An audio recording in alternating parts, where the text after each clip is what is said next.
Take from New Jersey, it's the SNL Nerds, a show where two comics from New Jersey nerd out about Saturday Night Live. I'm your co-host, Darren Patterson. And I'm your co-host, John Trumbull. John Trumbull, 100 episodes. We did it! Yeah! Celebrate good times. Come on. There's a party going on right here. A celebration. You listeners can't see it, but there's actually balloons and confettis coming from the ceilings in our rooms right now. It's, the Democratic convention didn't need those this year, so we said, hey, just send all those balloons and confetti over us. We've got something to celebrate. Yes, we now 90% balloon. Right, we allocated all the non-production funds. We dipped into the petty cash and had all those balloons and confetti delivered to us in our home. So, I don't know if we told Frank about that, but now he knows now. So, should we have? Nah, it'll be fine. Yeah, we don't tell Frank things. He is only our producer. I mean, he doesn't really need to be in on the decision making process on this stuff. Yeah, he's like we're the creatives. He's like the businessman. Like he can't come into our creative process and tell us how to work. We're no. Yeah, that's crazy talk. Yeah, we don't write for felt. I mean, we haven't made it 100 episodes by being foolish with money. I mean, that's right. We are smart. We are SMRT smart. SMRT. I mean SMART. That's a deep Simpsons reference, folks. Yeah. Can you believe that we made it to 100 episodes, Darren? I cannot. I thought one of us would quit in disgust years ago. Yeah, and amazingly, we don't hate each other, or if we do, we're keeping that repressed, as you should. That's right. Like any good relationship. Exactly. It's all in the unsaid resentment and aggression. That's right. Like, once the podcast is off, each one of us goes off and punches a punching bag with the other person's face on it. Yeah, I mean that's normal, right? I think so.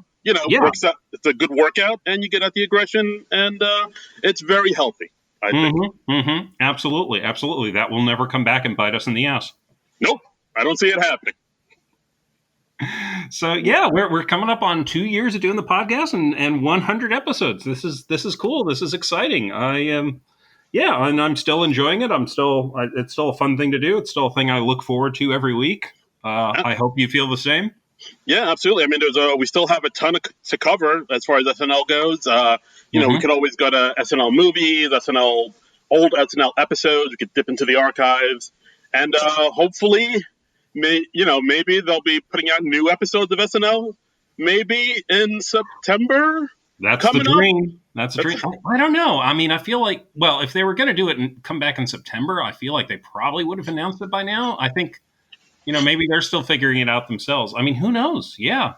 Yeah. I mean, I was on another friend's podcast and he asked me about, do you think SNL is coming back? And I genuinely had no idea. I mean, they could always do more SNL at homes. That maybe they could do it in the studio, but, with no audience, because, Steve Colbert has done and Jimmy Fallon have done that too. Mm-hmm. They're back in their studios now.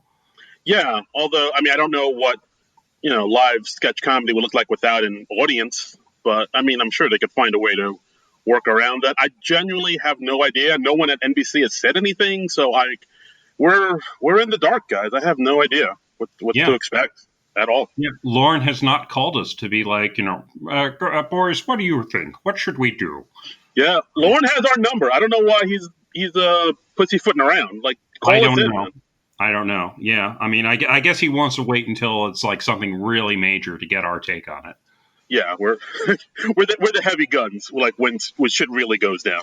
Yeah. We're the A-team of NBC Saturday Night Live. I mean, we've heard kind of through the grapevine that some people from the show listen or have listened to this podcast. So, yeah, who knows? Who knows if we have any... I wouldn't ever go so far as to say we have influence, though. I mean, but You really think we have like cachet like that? Just two dudes no. talking to their laptops from their bedrooms? Oh, from your bedroom. I'm in my living room, sir. I've already said too much. Oh boy. But yeah, we had some discussion. We had some back and forth. Like, well, what are we going to do for our 100th episode? This is a major thing. We got to do something a little out of the ordinary. And so, after a few ideas batting back and forth, we decided, well, why don't we go back to the very beginning and let's watch the very first episode of Saturday Night Live from 1975. Yes, first episode aired October 11th, 1975. Guest host George Carlin and musical guest Billy Preston and Janice Ian. Hey, musical guests. Yeah, two musical guests, and they both get two performances each. That's like that. I wasn't ready for that. I was like, oh, I'd never really seen that before. So it was really interesting. Yeah, it was really interesting. I'd seen various clips of this episode, of course. I mean, they've shown the very first cold open sketch in various SNL retrospectives, and it's a pretty quick thing. I've seen clips of George Carlin hosting. There's the famous segment of Andy Kaufman doing the Mighty Mouse theme. Right, absolutely. And things like the Bees sketch, but I'd never sat down and watched it, the very first episode from beginning to end. So this was interesting, and it's largely interesting because you realize they haven't quite figured out the formula yet, the format of the show. Yeah, I mean that's the thing that really struck me is like how a couple things struck me. For one thing, the sketches are really short. Mm-hmm. Like that was like they're literally like maybe 2 minutes long at most. Yeah. Except for one part which we'll get into later. But yeah, and another thing that caught my eye was like you said, like how much of a variety show feel it has, because we have, like you said, we have the sketches, we have music, we have George Carlin coming in like 4 times doing some comedy sets. Yeah. And we have another comedy set from Valerie Bromfeld. Then we have Albert Brooks's short film. Then we have Muppets. It's like, wow, This is really all over the place. Yeah. It really is much more of a variety show than the sketch comedy show with musical guests that the show evolved into. And I mean, that's really not too surprising because, I mean, why would they have it 100% figured out before they premiere? I mean, of course, there's going to be some growing pains. But yeah, it was very striking how most of the comedy stuff were just kind of quick interstitial bits throughout the show. I mean, there's a lot in this show. And because like you have a lot of different short things, it seems longer. I mean, it was we both watched this on Hulu, and it was only, I think, like an hour 9 minutes total, but it seems like much longer because there's so many different things. No, absolutely, yeah. So if you want to watch this, if you have Hulu, I highly recommend you watch the episode. It's weird with the way Hulu has it because it's like the first 5 seasons, then it jumps to season 30, and then it's season 30 to now. So it's like you can't see anything from the 80s or 90s, but you can see like the first time Paris Hilton hosted Saturday Night Live. So there's that. Well, I mean, really, SNL didn't do anything notable from year 5 up until when Paris Hilton hosted. That's when the show really took off. That's when it caught its stride. Yeah. I mean, that's when, her coming on and playing a Barbie doll and saying that's hot. I mean, that's really when the show took off. Yeah, the first 20, 25 years were just to get, just a warm up, just to get the show loose. Getting the kinks out. Yeah, just like warming up. Yeah. just practice. Yep. So what do you say? Should we get into it? Should we tackle this thing and talk about it all on the way? Let's tackle it. Yeah. Okay. So, as you said, this was premiered on Saturday, October 11th, 1975. Let's see. I would have just turned 3 years old at this point. You would not have been quite born yet. Nope. I wasn't even here. Nah. Okay.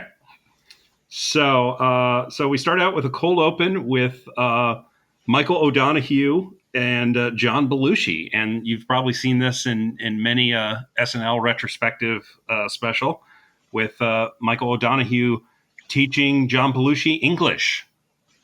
Yeah, it's interesting because like they don't introduce Michael O'Donoghue's character at all. You don't really introduce Belushi's character at all. You just know he's like a person who's learning English. He comes into the room where you see Michael O'Donoghue reading a book. He's teaching him English phrases like "good evening," but then he goes into these "good evening." Good evening. But then he gets into teaching him these phrases that like you would never use in everyday conversation, such as "I would like to feed your fingertips to the Wolverines."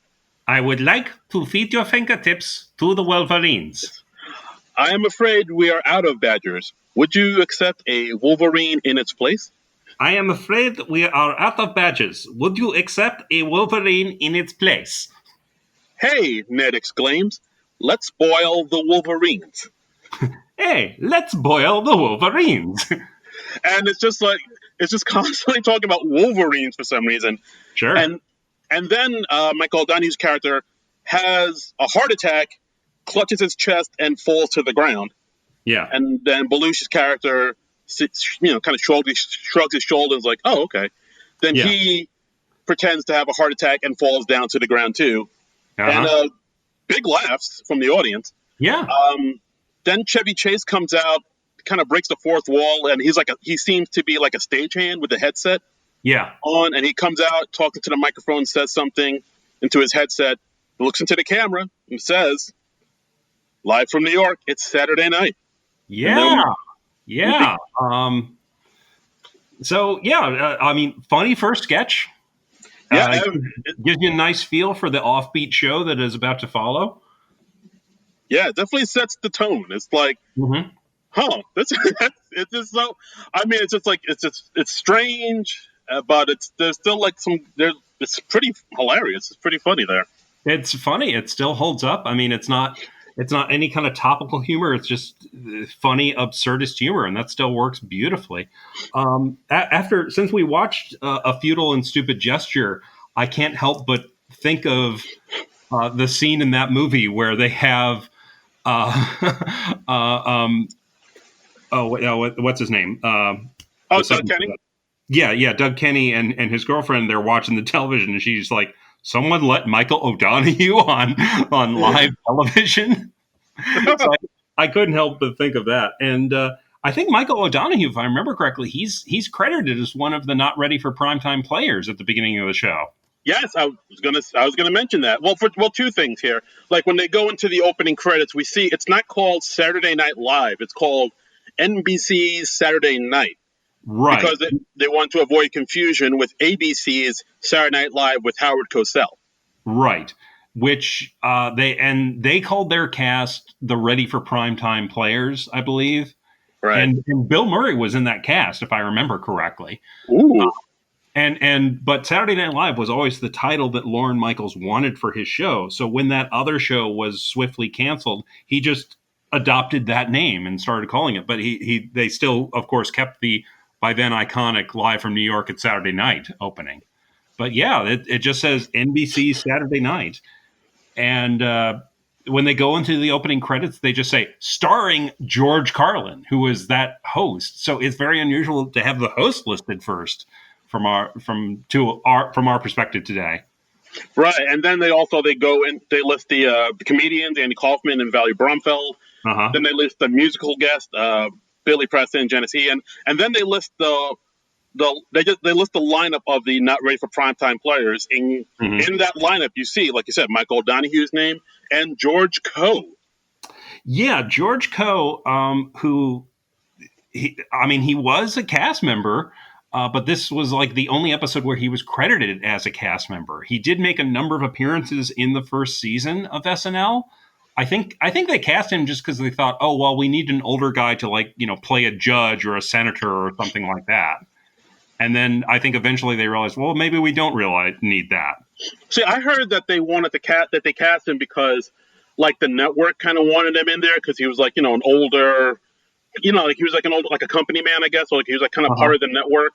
And like, this new show was like, run with like, younger, like a ragtag, crazy crew of youngsters. So they wanted to have him in there to sort of give it maybe a more of like an old school feel, or just so it wouldn't go too crazy off the rails. I could be wrong. Yeah, to kind of anchor it. Yeah. Because he had that look of him. I mean, when I think of George Coe, I think of the show I first saw him on, which was Max Headroom. He was Ben Cheviot on that show. He was the who eventually became the head of Network 23. But he had a nice career as a character actor. He was in Kramer versus Kramer. He did an episode of Star Trek: The Next Generation. He was in Remo Williams' The Adventure Begins, which I've always liked. Oh wow! All right. Yeah, he's got a lot of good shows on his resume. Columbo, Curb Your Enthusiasm, The West Wing, Golden Girls, Gilmore Girls, King of Queens, and he was a voice on Archer the last few years of his life. Right, he was the butler. Yeah, Woodhouse. Damn! Shout out to George Coe. Yeah. So I mean, talented guy, great career. Far out. It's weird. Yeah, he's kind of the forgotten SNL cast member, but he was an original, not ready for primetime player. Absolutely. Or as Don Pardo says at the beginning of this episode, the not for ready primetime players. Yeah, Don Pardo kind of boofed that up. He mangled it a little bit, I guess, because it was such an odd, unfamiliar phrase. He says, and starring the not-for-ready primetime players. And you're just like, what? That makes no sense, Don Pardo. Whoops-a-daisy. But it's interesting that they're all just listed on one single card. There's no, like, shots of the cast, like, with John Belushi and Dan Aykroyd, and none of that. I don't know when they brought that in, but it's just so unceremonious, I mean, I kind of get it because like they were all pretty unknown, so like to see like a picture of it's Chevy Chase, it's like people would be like, who's that? But like like you said, like as the show goes on, they become more and more popular and become rock stars. That's when they like put up the picture and people get all excited to see them. Right. I mean, that becomes an event, and you get to see like your favorites in the cast, and you get to see like here's this new person. I wonder what they're going to be like. And that's become like one of the staples of the show. So, I mean, I think everybody who was watching SNL in the 80s, they remember like the thunderous applause when they got to Eddie Murphy's name, Yeah, absolutely. Oh my God. I still remember like when Eddie Murphy was on SNL and they announced his name and showed his picture, people went bananas. They're like, it's Eddie, it's Eddie. Yeah. As they should. Because he was the guy. He was the guy. But yeah, in this episode, I mean, so it starts out again like how we expect SNL to start out. We got a monologue from the guest host, and George Carlin coming down from the stands, which was interesting. That was neat to see, and Studio 88 doesn't really look that different today.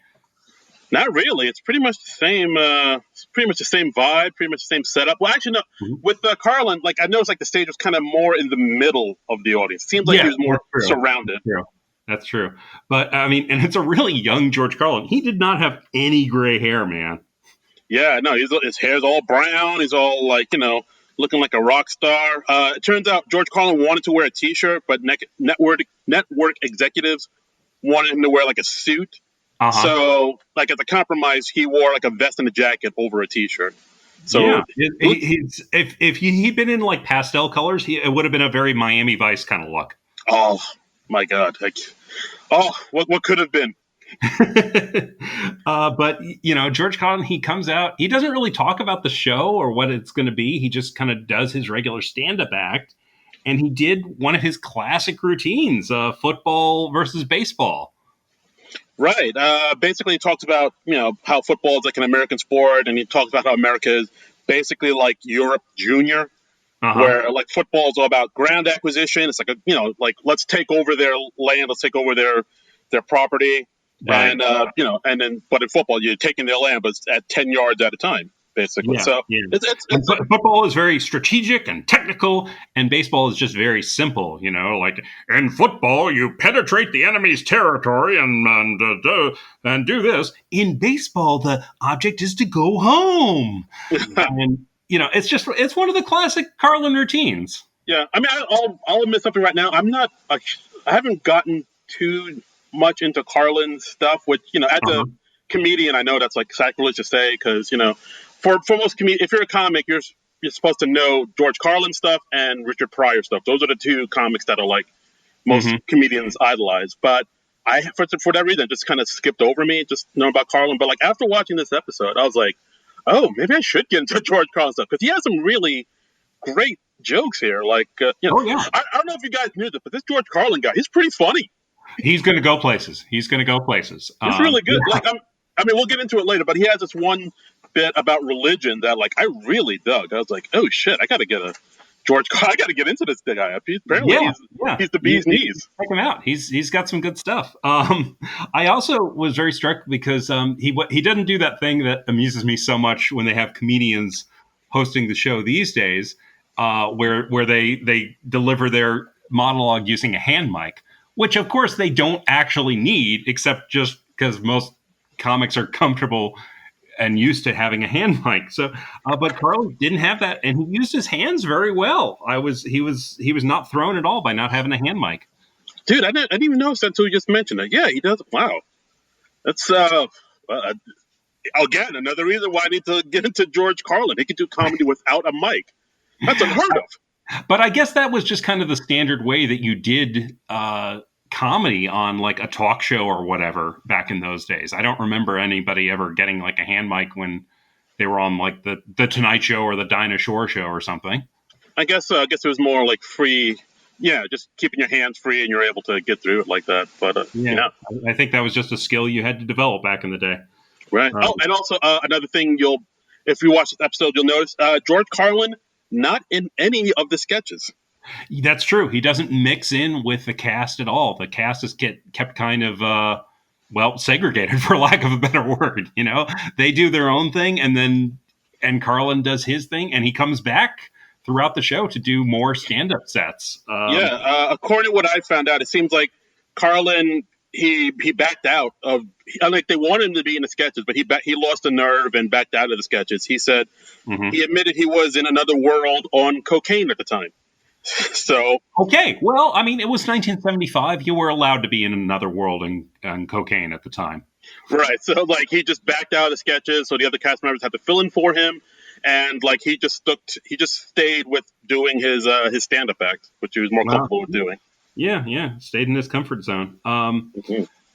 So next, we have a comedy sketch. We have In Dad, which is a quick thing for family insurance coverage. We see Dan Aykroyd as a husband coming home to his wife, and he's like, "Hey, honey, I'm home." And then the narrator starts talking about like, "Well, you try to take care of your family, but what if you're gone? What happens after you're gone? Who's going to provide for their emotional and physical needs?" And they like zoom in on the wife and the child. And we see Dan Aykroyd sit down on the couch, and he kind of fades away as the narrator is talking about this. And then Chevy Chase comes home as the new husband, and they talk about how this In Dad insurance will replace you if you die unexpectedly. Yeah, they'll bring a new dad into your family to take care of your children and to bang your wife, apparently. Yeah. And something I found very interesting was they didn't have a cast member playing the wife in this. It was instead Jacqueline Carlin, who I'm assuming was George Carlin's wife. Yeah, what was up with that? Like, I noticed that too. It's like, why was Gilda busy? Like, why don't they have one of them play the wife? I don't know. I thought it was weird. Huh. I was like, that's a choice. That's a choice. Yeah, it's a choice. That's a choice. I thought that was very interesting. Like, I mean, some of the cast members we don't see until well into the show. Yeah, very much but so. This was funny. Quick thing, but still funny.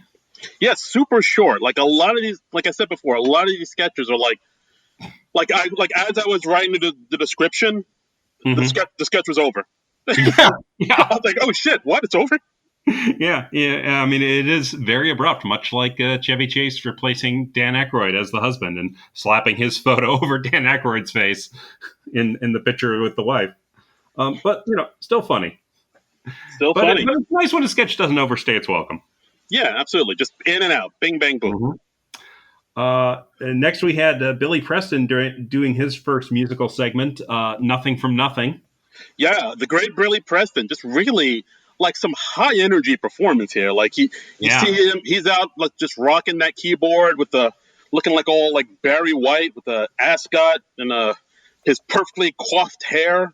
yeah. It is a beautiful thing. As an ascot, he's got the butterfly collar. He looks very hip, 1975 hip, of course. But yeah, I mean, it's Billy Preston playing Nothing from Nothing. How is it not spectacular? Yeah, it's a dude, nothing from nothing, and will it go around in circles? Same, that dude, he made some hits.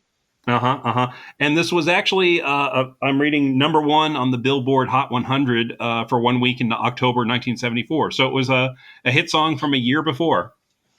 Oh, wow. Cool. So, It's still rock. I mean, like he had a great like backup band with him, and mm-hmm. it was an amazing performance. And later on, he does another song, which I believe is called "Fancy Lady." But I was like, dude, I love me some Billy Preston. Again, like this show is like why don't I know more about Billy Preston? I got to listen to more of his stuff. Like this episode has already hit me to George Carlin and Billy Preston. Apparently, these guys are like really good. Yeah. I don't know a great deal about Billy Preston, but yeah, I knew this song, and yeah, great stuff, man. Yeah, I mean, I looked into him a little bit. Like, he's played backup for like Little Richard, Ray Charles, Sam Cooke. Wow. Yeah, and you probably know him best for his work with the Beatles. Like, Yeah. he was good friends with George Harrison. He was playing piano on Abbey Road on two songs, Something and I Want You, She's So Heavy, and he was there playing keyboard on the famous Beatles rooftop performance, like the last time all the Beatles performed together. Wow. So That's something else. That's something else. So I mean, the very first musical performance on the show, and it's a great one. It is a corker, yeah, as the kids say. corker. That they say that. Yes, in 1940 they say that. All right. Or something. I don't know. I'm not hip to the music of today. I'm hip. I can dig it.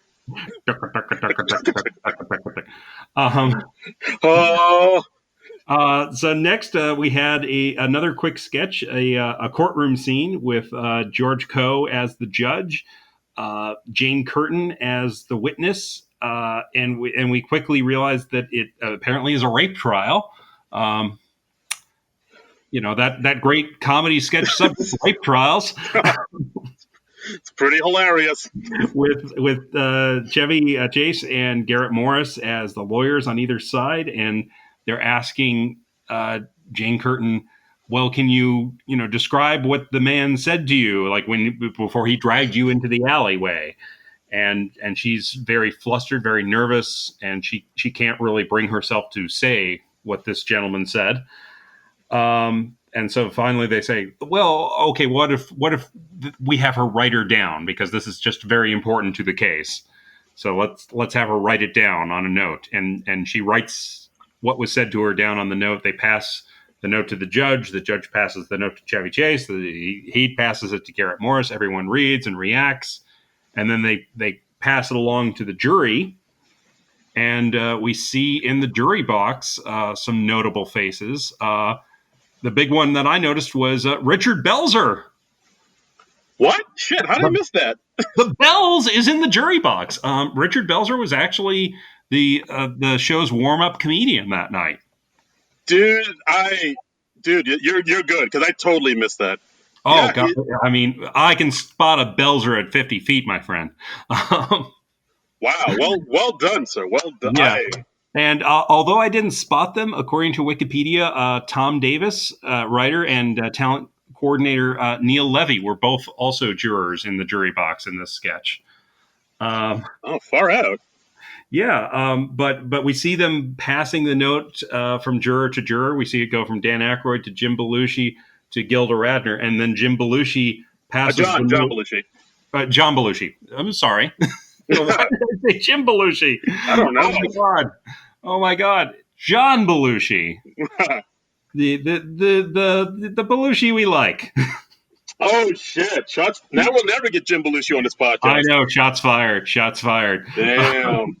But we see John Belushi pass the note to Gilda, and then we have the turn where Gilda reads the note, and she gives him the thumbs up because she thinks it's a genuine come on from the guy. Yeah, she's into it. She's into it, which is whew. And the sketch ends. What do we think of this sketch, Darren? I mean, it's again super short. I don't know about that ending, but I don't know. But like another thing I noticed is like when Garris he has his lines. For some reason, he's speaking in this really thick Jamaican accent, which I don't know why. Like he chose that.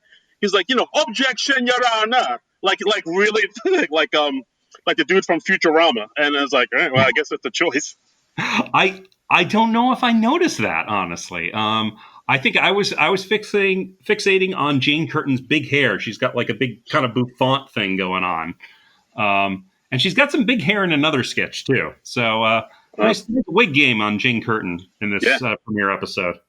Absolutely. But I mean, as far as sketches go, this sketch, it's interesting. It's like, I mean, it gets, what is it? I don't know how this, I think it was funny, but it's one of those things where you're just like, they would never do this today. No, yeah, because that's I'm really trying to tiptoe around this as much as I can. Yeah, but I mean, it kind of, it's certainly edgy humor for 1975, and I'm sure it was much more acceptable humor in 1975. But it's one of those things you look at and you're just like, yeah, they would never ever do this today. Yeah, there's something else happens later on in this episode that would never happen today, and we'll get there. I made a note of that. Are we thinking the same thing? Most likely. But we'll get to it. We'll get there. So next we had one of the more famous segments from the very first episode, I would say. It's Mr. Andy Kaufman. And he's doing what I think was one of his famous bits in his stand-up or nightclub act at the time, where he just is standing next to a record player and he starts playing the Mighty Mouse theme. And when it gets to "Here I come to save the day," he lip syncs along to it, but only for that bit. He is just standing there for the rest, and it's just wonderfully absurd, very, very funny. And I've seen this clip a million times. It's still funny, still works great. And I really just was appreciating all the little touches in Andy Kaufman's performance. Yeah, like I think this is one of the clips that I saw, early on, like when I was like getting into SNL, like when I was just watching, clip show, the best of Saturday Night Live. This was always included in that. And like you said, I always got a kick out of it because, it kind of taps into that thing where a lot of us enjoy a song, but we only know the chorus part of the song. Right. In the middle. Yeah, exactly. In the middle. Yeah, Come On Eileen or whatever, what have you. So this kind of taps into that, and I really enjoy the absurdity of it. How it looks like super awkward when the song is going on. He doesn't know what to do with his hands, or But once the chorus kicks in, he's just as confident can be. That's true. He just instantly shifts. I mean, when during the verses, he's standing there and he's very nervous, and you see him like wiggling his fingers with just nervous energy. And at one point, he steps forward like he's expecting his cue, but it doesn't come in. And and at one point, he drinks a glass of water in between his parts. It's just brilliant. I mean, this is one of those comedy things you just look at and you're just like, oh my god, the mind that came up with this. It's just wonderful. Right, and if any of you haven't seen it, if you've seen the movie Man on the Moon, there's a scene in that movie that basically just does where he's doing that act in the movie. Right, right. And Richard Belzer actually played himself. He introduced Andy Kaufman in their recreation in the movie. Wow, Belzer's everywhere. Belzer is everywhere. Yeah, he's been in more TV shows as a single character than any other actor. As John Munch, it's John Munch's world. We're just living in it. Belzer is everywhere. He's around us at all times. He's in you. He's in me. Mm-hmm. He's the alpha omega. This is what I'm saying. Yes, exactly. This is what I'm saying. Yeah, but yeah, it's Andy Kaufman doing Mighty Mouse. How can you go wrong? You can't. You can't go wrong with that. So then we cut to we have George Carlin doing more stand-up, and I don't know. I think when he's doing stand-up here, it kind of felt like an open mic because he's just kind of riffing through like a bunch of ideas he has about like hey, you ever notice somebody's always looking for the good scissors? Yeah. And then he just goes into like another act, like, oh yeah, you ever say, hey, somebody stole my underwear? Yeah. This week's it's not really a monologue about one topic. It's just kind of a bunch of rapid fire, unrelated jokes. You ever look at the crowds in old movies and wonder if they're dead yet? And yeah, they actually got a big laugh. I was like, yeah. And he also asked, like, what do dogs do on their day off? When he did this part, I was like, this is an open mic. I've been to an open mic. This is an open mic. All that was missing was him like looking in the little notebook. Okay, let's see. What else did I want to talk about? What else? And another comedian in the back just going, ha! That's it. That's the laugh you get from another comic. It's just, comics don't laugh generally at other comics. They just go like, ha! And you have to realize the conversion rate that translates into a real laugh from a non-comedian person. Yes, a scoff or a chuckle to comedians is real life big roaring laughs in a real audience. Yes, exactly. And as long as you realize that, you're good. Yeah, you're golden, baby. Yeah, if you go into an open mic expecting laughs like at a real show, no, you're probably not going to get them because the audience is like 90% comedians. Yeah, I still remember the first time I did an open mic and I brought people to it because I didn't know, because I thought like open mic was the same thing as an actual show. Sure. And I learned really quickly it was not. How did it go for you? It went all right because it was one of those things where like I just came and I put my name on a list and I didn't realize that like, once you put your name down on a list, you have to get there early so you can go up early. So like I think I put my name was like 13th or something. Yeah. So so my friends were like listening through all these comedians going through their stuff, a lot of horrible fucking sexist and racist stuff, and 13 comedians in a show. That's too many. It really is just jokes about dead babies. If you're ever on a show where the host or the MC comes up and reassures you, hey, we've only got X number of comedians to go, or we're nearly at the end, and you still haven't gone up yet. Yeah, that's a bad show. Yeah, I didn't know. I still apologize to my friends because I think at one point in the night it had been like an hour and a half, and they were like, "Hey, so are you going to go up anytime soon, or we got to go? We got to go. We've heard so much racist shit, you guys. So many dead baby jokes. So many. I got a thing tomorrow." And that's another weird thing about doing comedy is like you get a lot of support from your friends and family the first year or two you doing it, and it's before you get any good at it. So it's much tougher to get people to come out to see you after like you somewhat know what you're doing because they're like, I saw you like 3 years ago, and you're like, yeah, but I sucked then. It's like having an audience to see you do your guitar lessons before you exactly before you actually know how to play guitar. Exactly. Yeah, it's like no, I can actually play now. I can do a solo and I can go from an A minor to an E flat. I can do that now. Yeah. I can do that Townsend windmill thing. Yeah. Oh, you won't get fooled again. But let's see. Back to the show. Next, we had Janice Ian doing her first musical number at 17. Right. What did you think of this? I enjoyed it. Like, I didn't know much about Janice Ian. I know this is like her Mm-hmm. big hit, the Yeah. song at 17. Oh, by the way, Janice Ian, Jersey's own Janice Ian. Oh, I didn't realize she was from Jersey. I looked it up.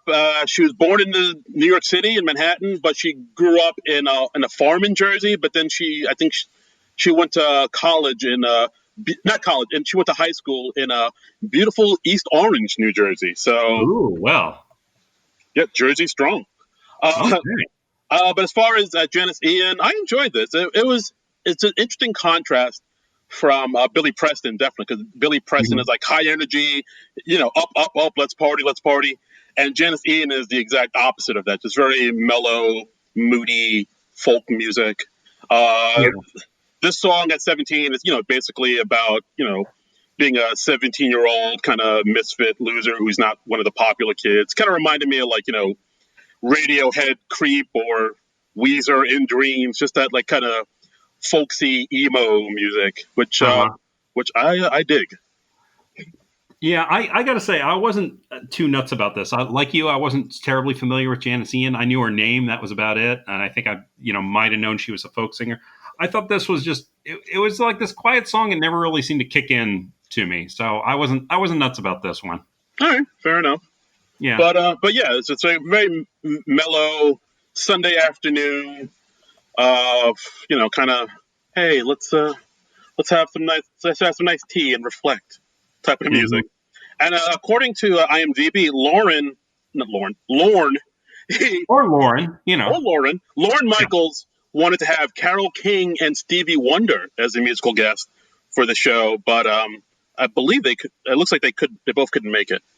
Oh, well, okay. So, which No. I mean, that would have been. So I think that's the vibe he was going for, like you know, black piano player and a moody white woman folk singer. So he just went to the next names down on the list, who are, of course, Billy Preston and Janice Ian. It seems like it. Yeah, but I mean, it's interesting. I mean, that shows you what a new show it was because he couldn't get his first choice because Yeah, I mean, what was this? This was a show that was on 11:30 at night, and it was replacing reruns of Johnny Carson's Tonight Show. right. I mean, from what I've read in the great book Live from New York, I mean the main reason this Saturday Night Live exists is because Johnny Carson didn't want reruns of his show to air on Saturday night. So Right. Yeah. the network was like, all right, that's fine because they love Johnny. He was like he's a big deal to the network. So they had this hole in the schedule that they needed to fill. So they got Dick Ebersol and Lorne Michaels to come up with Saturday Night Live. Yeah. Yeah. And I think that worked out for him. Did all right. Did all right. Yeah. Not too shabby. Okay, so next we had another sketch. This was called "Victims of Shark Bite," or "Shark Bites." I can't remember if it was singular or plural, but we had Jane Curtin as the host again with really big hair, and What? it's not her real hair. It was like another wig, I think. But Really? Huh. yeah, well, I guess I found this striking because I don't remember Jane Curtin as somebody who like did the wigs and makeup a whole lot. She usually just kind of looked like herself on the show, Interesting.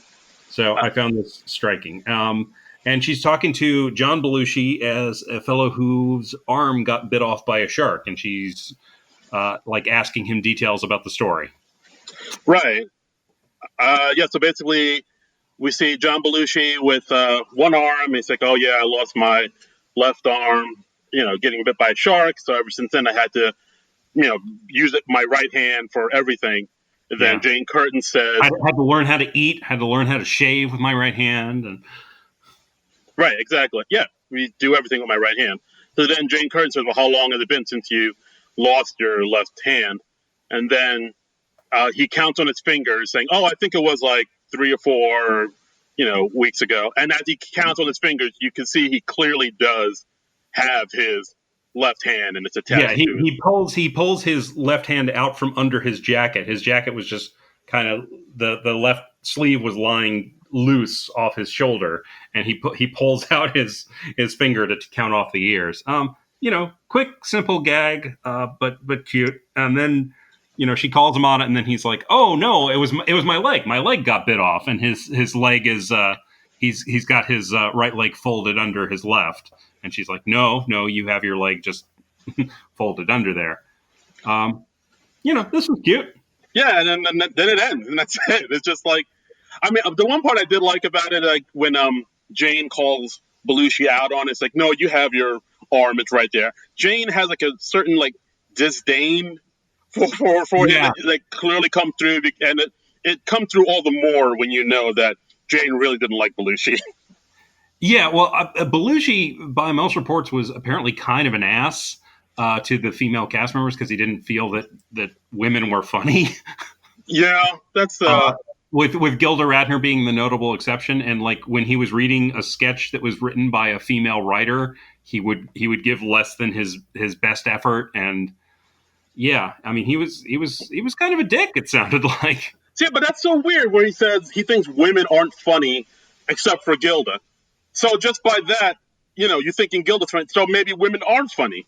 Maybe, like, if you admit Gilda's funny, so then women are funny. Like, I don't understand. Oh. Well, I think he just thought, he probably just thought, like, Gilda was the exception that proved the rule. Or Gilda was so talented, which he was, of course. She was the exception. Yeah, it's like, oh, no, she's the only one, but the rest of you ain't funny. It's like, yeah, I don't know how he felt about Lorraine Newman. And I don't know how much like grief he gave Jane Curtin in general, but yeah, well, in the Live from New York oral history book, yeah, there's a bit about Belushi being kind of a pig. Yeah, I mean, well, finding out what he thought about Lorraine Newman, it seems like the type of question we could have asked Jim Belushi, but apparently now that you've insulted him, we can't get him on the podcast. I've made a huge mistake. Oh. Apologies to Jim. Apologies to Jim Belushi. We'll cover according to Jim on the podcast someday. No, oh Lord, no! Let's not get crazy. K9. Maybe the principal. I'll give you that. The man with one red shoe. Done. Okay. Okay. Next, we had like a fake commercial with Chevy Chase and Michael O'Donoghue for a product called Jambitol. This was kind of weird. Kinda. Yeah. Chevy introduces Michael O'Donoghue as his wife. So basically, like you said, it's just Chevy and O'Donoghue, and talking to the camera. Yeah, talking to the camera, saying, "Oh, this is my lovely wife, my partner, my confidant, and I don't know, she's everything to me, and she's able to do everything. I don't know how she jams it all into the day." And Mike O'Donoghue says, "Oh, I use Jamitol, this fabulous drug that gives me the push and iron and everything I need to get through the day and be the wife I can be." And they say Jamitol, and then that's pretty much it. And this one really confused me, like so much so I had to like look it up as like, am I missing something? Was the joke in there so subtle that it totally went over my head? I feel like this was probably some parroting something contemporary, and Jamitol is obviously like some kind of play on Geritol, so maybe it was spoofing a Geritol commercial that was airing at the time. Right. Well, actually, funny you say that because on our Twitter feed we got a tweet from Ruby the Rube about friend of the show. And Ruby said that Jamitol is apparently a reference to Geritol that barely makes sense anymore, but hey. Yeah. And Ruby also said the most interesting part of that episode to me is how they didn't mic the audience up during the fake ads in order to confuse viewers at home into thinking they were real ads. I kind of wish they still did that. I could see that. I mean, yeah, that actually would be kind of cool. Like, I guess it was like a thing where they weren't used to seeing fake ads at the time. So yeah, I mean, that wasn't something that was done in comedy shows. It's a convention for SNL these days, and it's an expected part of the show. You're like, oh, hey, cool, a fake ad. But I mean, then they really could have fooled people, especially since the cast wasn't known or recognizable. Yeah, very much so. And it's yeah, it would have been kind of it's like a War of the Worlds type of thing where you confuse the people, think, oh, is this real? Can I use the gem at all? Yeah, yeah. Are Martians actually invading? Yeah, who knows? Who knows? So yeah, this I mean, yeah, this is like the sketch that really fell flat for me, just because I didn't get the reference. I felt it was one of those things where the joke was so subtle that it totally went by me, or was it referencing something else I didn't know? I was Yeah. just like, what? I don't get this. Yeah, yeah. It didn't. I mean, it's a quick thing. So yeah, I don't know. I did like him. Chevy Chase just going, "My wife, she's quite a gal." That was cute. My wife. And then we had an interesting bit. We had a live thing, or I think it was live, of Paul Simon just making a quick appearance to plug his hosting next week. Right. It was like a little promo thing saying, I'm the host for the next episode of Saturday Night Live, or, Saturday night, NBC Saturday night. Yeah. Musical guests Randy Newman and Phoebe Snow. And we'll have Art Garfunkel on here for a mini reunion. So please join us. I mean, maybe that was just to get people used to the idea that there would be a different host every week or something. But I just thought I'd never seen a live promo for the next week's episode before. And I wonder if they stuck with that for a while, or if that was just a one-off for this episode. Yeah, well, actually, something about that whole different host thing, you probably read it too, where Albert Brooks was originally approached by Lauren to be the permanent host of the show. Oh, yes, I've heard that. But then Albert didn't want to do it, so he turned it down. Then he suggested to Lauren, hey, why don't you just have a different host every week? And then Lauren was like, oh, that's a good idea. And so, yeah.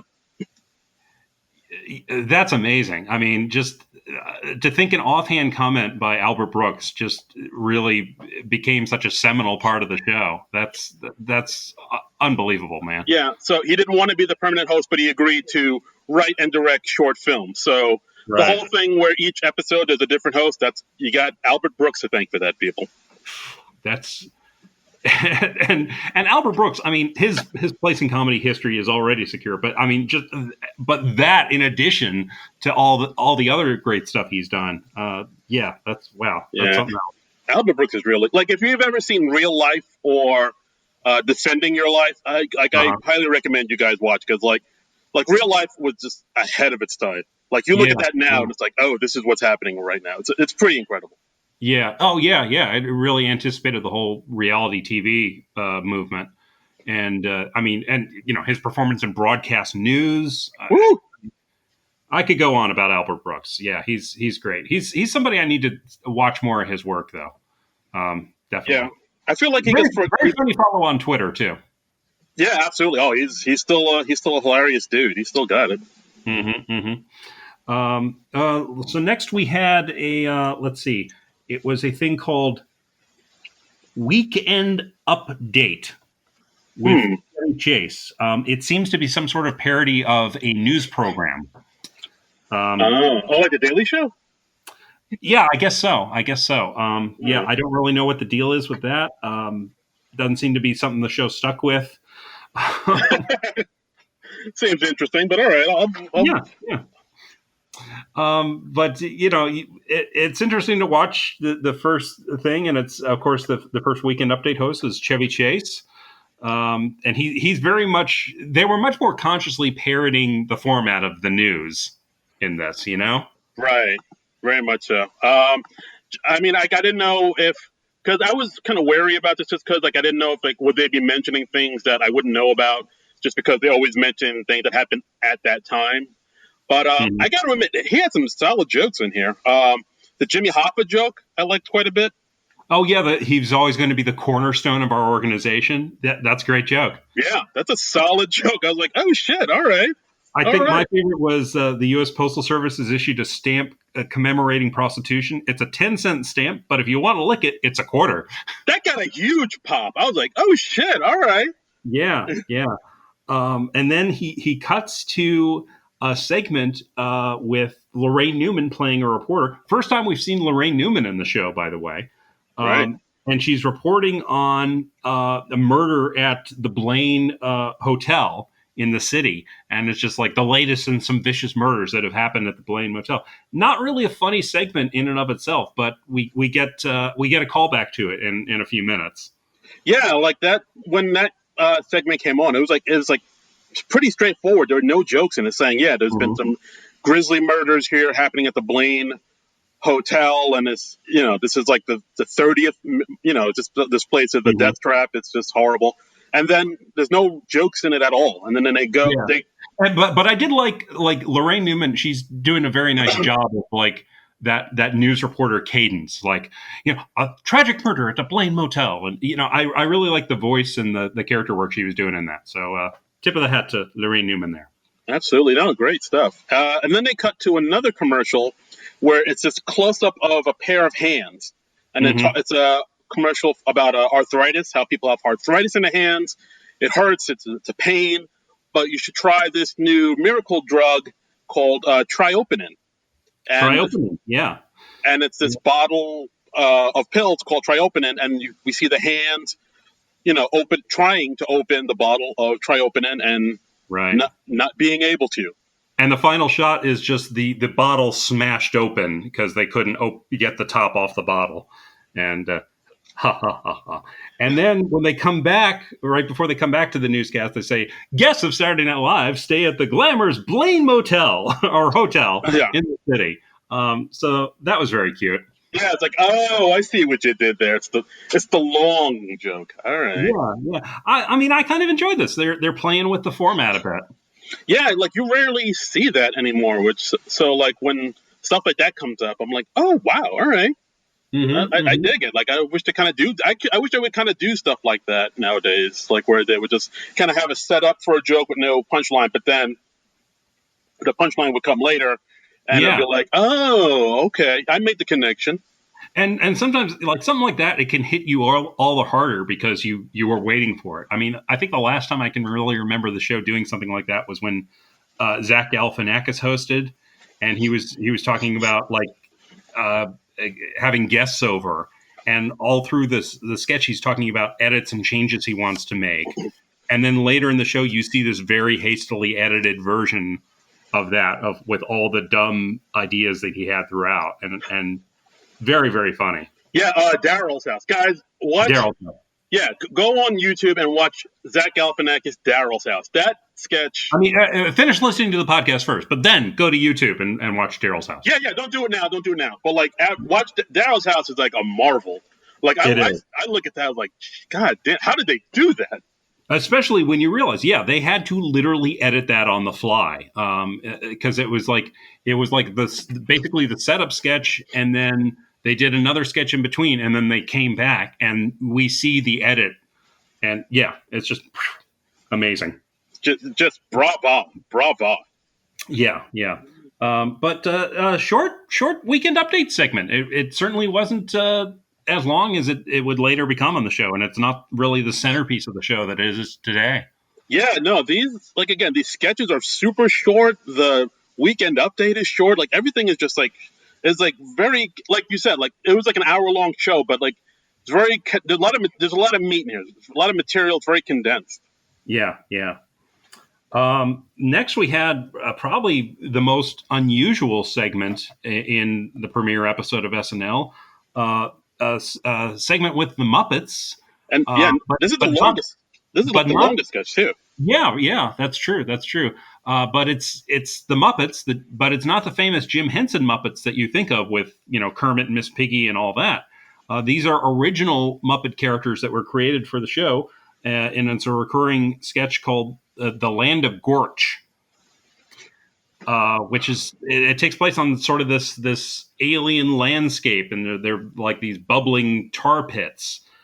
And the main character is this character named King Plubis, who is this green monster. He basically sounds a lot like Rolf, because it's Jim Henson doing the voice. And he's got a sidekick by the name of Scred. And what did you think of this sketch, Darren? This I did not know what to make of this. Like I was trying to go along with it. It definitely has like a what's the word? Like maybe like a dark crystal type of vibe to it. Yeah. Um, yeah, and so it was this sketch is so strange. Just because, like you said, it's this King Clubus who's like this alien king of all his surveys of the mud flats, and Hmm. his wife is having trouble releasing her darts, which I don't know what Whatever that. that means. Yeah, Yeah. whatever that means. So, and I don't know. It seemed to be a little aimless, a little bit, They because must have like had some good pot in the '70s. That's all I got to say. yeah, like it was very strange. Like, at one point, like King Plubis has this like kind of maiden wench get him some food, Uh huh. and like it seems like at one point like King Plubis was like kind of like me too her, like trying to like sexually harass her at some point. I was Yeah. like, Yeah. Jesus.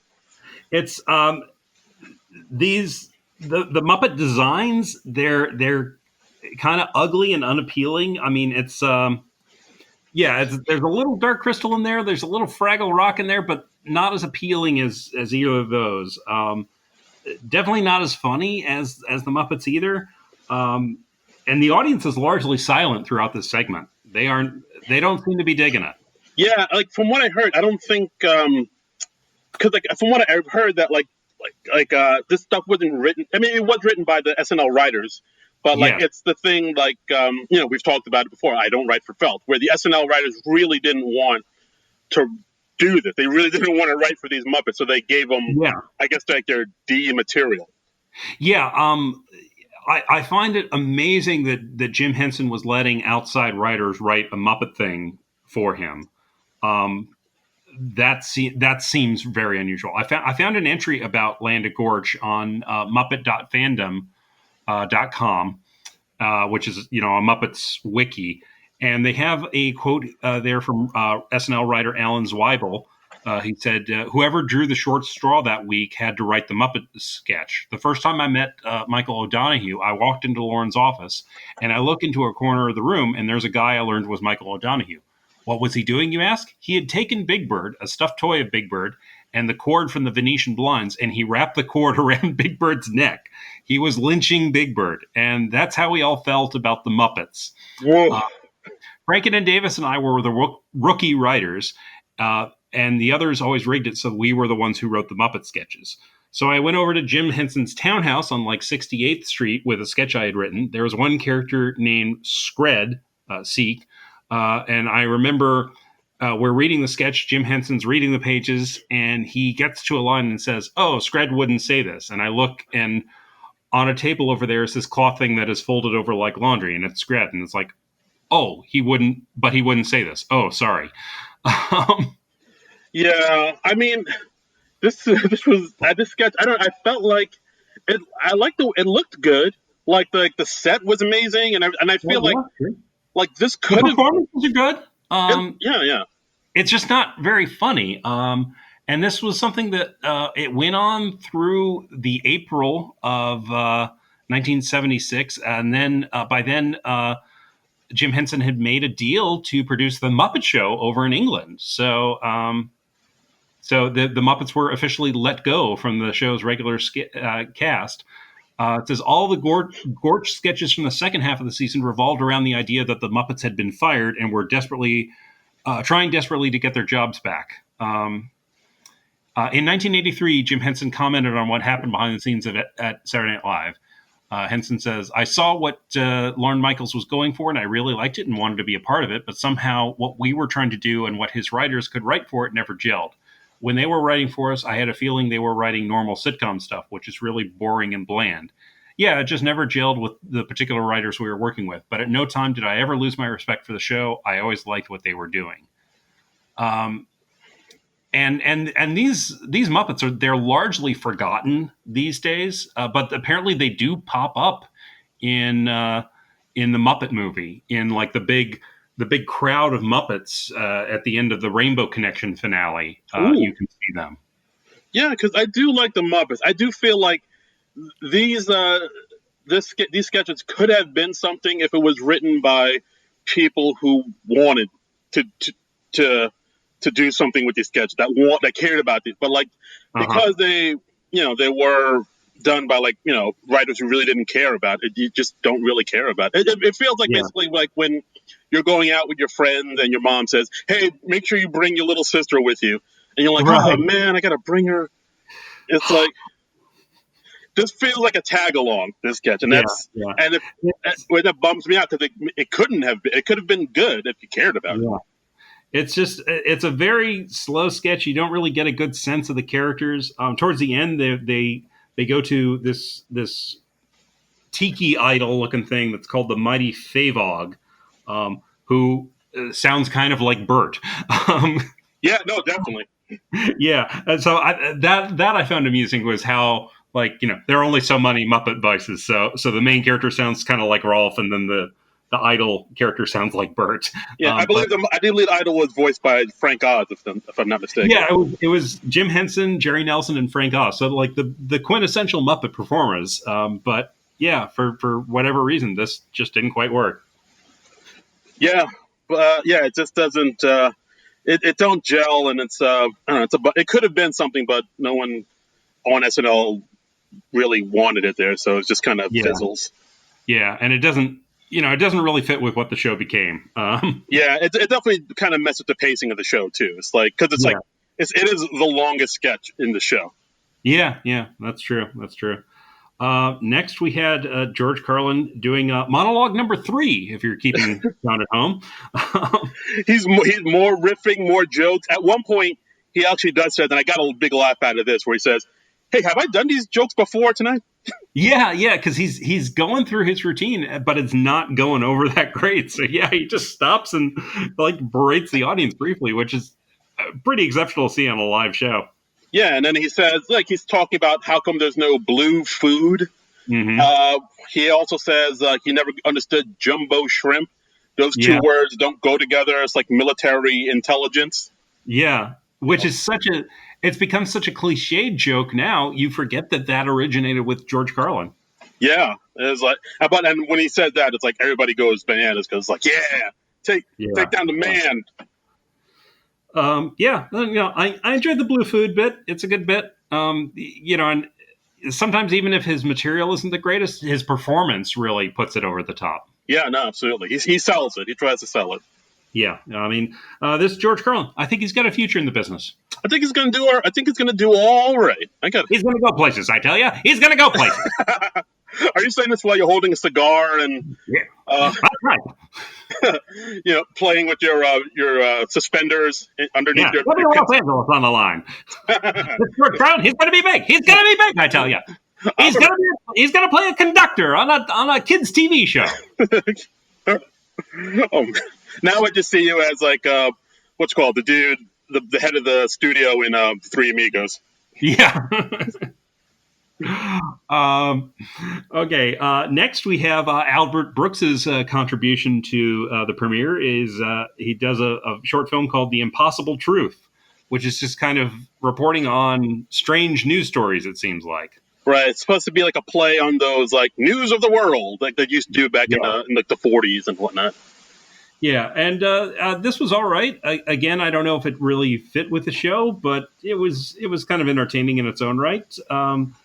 And they do a thing. They do like I think 3 stories, and the third one was kind of striking. Yeah, let's unpack this a little bit. Let's build to that. So the first one was about a blind cab driver who still drives a cab. He lost his eyesight when he took somebody to like a movie premiere, and he saw the lights, and he was wondering how the lights stay so bright. So he stared at the light for a half hour, and he became blind, but it's only temporary. But he's still driving a cab. He's still out there. He's still got to learn a living. And we briefly see Lorraine Newman get into his cab as a passenger, and he's like, "Hey, is there any car in front of me?" And she's like, No, you're good." And then he drives off. Then next up, we have Israel and Georgia, the state, trading places. Yes. And the people at Israel say, "Well, I hope New Orleans will be easier to deal with than Cairo." and the people of the state of Georgia saying that Georgia is looking forward to heat without humidity. Yeah. Cute idea. Good idea. And that's it, right? That's the end of the Impossible Truth segment, right? No, we gotta. I'll say it if you don't want to say it. Yeah, you can go ahead. So then we have a third segment about how the age of consent in Oregon was lowered to 7. To age 7. To age 7, and then they cut to a man on a date with a 7-year-old girl, and the man is saying, "Hey, I'm from LA and I work in the industry. See, this is the company I work for. Here's my card." And she says, "Oh, I can't read. I don't know how to read yet." Yeah. And which you can't read at age 7. That seems unusual. That's somebody's not doing a good parenting job. Yeah, I mean, we'll put aside the whole you're on a date with a 35-year-old thing. But if you can't read at 7, somebody's falling down on the parenting front. Yeah, I was thinking, I'm pretty sure I was reading at 7. I don't want to. Yeah, I don't want to cause waves here. Yeah. So then the announcer, the newsman, is saying, "Hey, how are you, sir?" It's like, I'm just seeing this. I'm on a date. We'd like to be alone if we could. Yeah. And then even the announcer, so it's him chatting up the 7-year-old saying, "Oh, you have lovely cheekbones," and then the announcer says, "Yeah, he said it. He said, look, he said it, not me." Yeah. No, folks, it hurts me to say it. I kind of see what he's going for here, because he's trying to go for something that's so absurd that it would never ever happen. But I try really hard not to look at stuff from the past. I try to look at it in the context of its time and not look at it through my present day eyes. But it's really tough to do with this segment. They would never do this joke today. Yeah, I think I speak for everyone when I say, ew. Yeah, it's just, it's I don't want to say horrifying. That seems a little strong, but it doesn't work today. I think what are you gonna say? Yeah, well, just because we have much more of an awareness and sensitivity to this sort of thing, pedophilia and all that stuff, and it's not something you can really make fun of easily. You have to do it very, very skillfully, and I don't know if this was quite it. I think even they knew that this was wrong, because the announcer who has been speaking throughout this whole segment says, "Although the impossible truth airs what it must, some things it airs disgust it." Yeah. So I think even they knew. It's we probably went too far with this one.